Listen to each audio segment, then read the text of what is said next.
नमस्कार गुड्डी किचन को आपनको स्वागत। आज आपणक सेयार करने को नहीं आसी आलू पुर दिया मुआ पिठा। देखंतु केते सॉफ्ट आउ स्पंजी बनी। आशा करुच्ची वीडियोटी भल लगे। भल लगिले लाइक करंतु, शेयर करंतु, आउ चैनल रे नुआ थिले चैनल को सब्सक्राइब करंतु। चलंतु स्टार्ट करिबा आजिर रेसिपी।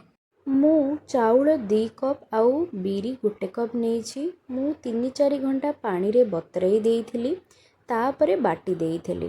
4-5 घंटा परे बटाटा फुली जाइथिबो। पूरो पाई गोटे बाउल रे सिझेइथिबा किछि आलू नेइथिली और स्वाद अनुसार लूण पकेइली।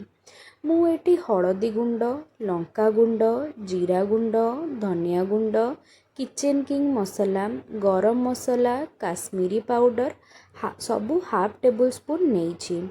आउ भेजिस रे कंचा लंका, बीट, मटर, पियाज, गाजर, धनिया पत्र सबको काटिकी नहीं। गोटे करेई रे किछि तेल पकाई गरम करिबा। तेल गरम होई सारला परे कटा होइथिबा पियाज पकई ब्राउन हैला पर्यंत फ्राए करिबा। सेथिरे अदा रसुण पेस्ट 1 टेबल स्पून पकई घांटिबा। सेथिरे मसला को पकेइबा। से मसला को टिक्के समय कसिबा। एठी मसला गुंड ऑप्शनल अछि, आपणक इच्छा रे आपण मसला पकेई पारंती। मसला को कसी सारिला परे काटी रखिथिबा परिबा को पकेइबा आउ घांटी दबा। आलू को चकटी देई सेथिरे पकेइबा। आलू को मसला रे भल्ल भाबे मिक्स करिबा। मिक्स करि सारिला परे गैस को बंद करि देई काटी रखिथिबा धनिया पत्र सेथिरे गोटे बाउल रे अल्प तेल पकाई एमिति ब्रश रे स्प्रेड करिबा। मने रखंतु चारिपटे लगेइबे। बिरी चाउल बटा रे स्वाद अनुसार लूण पकई ताको गोळेई दबा। ऑयलिंग करिथिबा बाउल रे सेठी बटा को अल्प अल्प करी दबा। देखंतु एही बळी देबे।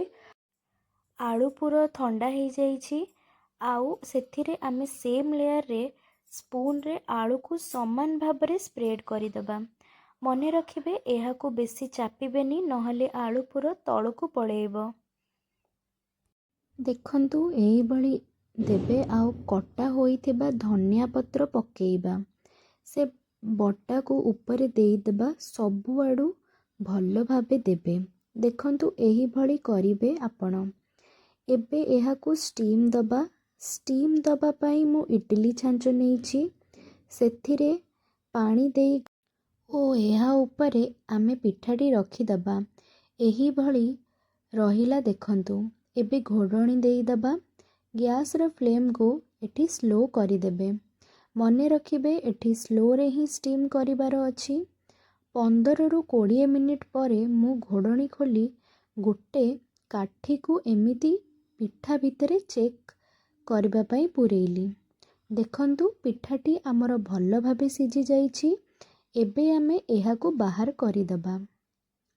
जेउ मानंकु नडिया भल लागेनी से माने आलू पुर दिया मुआ पिठा एपरी बनेई खाई पारिबे। ठंडा हैला परे गोटे प्लेट रे एमिति एहा को बाहर करिबे। देखंतु पिठाटी केते सॉफ्ट होइछि। ऊपर पार्टटा भी देखई दउछि केते टेस्टी देखा जाउछि। देखंतु पिठा को काटी देखौछि केते तुळा परी मुलायम हेछि। एमिति पिठा बनेई कि खाइबा को चाहुचंती जदि कमेंट रे निश्चय कहिबे। आउ लाइक, शेयर, सब्सक्राइब करिबा जमा भी भूलिबेनी। एही पिठा खाइबा को बहुत हेल्दी होई थाए, स्टीम रे होई थाए और खाइबा पाई बहुत स्वादिष्ट होई थाए। देखंतु केते सुंदर पिठा रेडी होई जाइछि।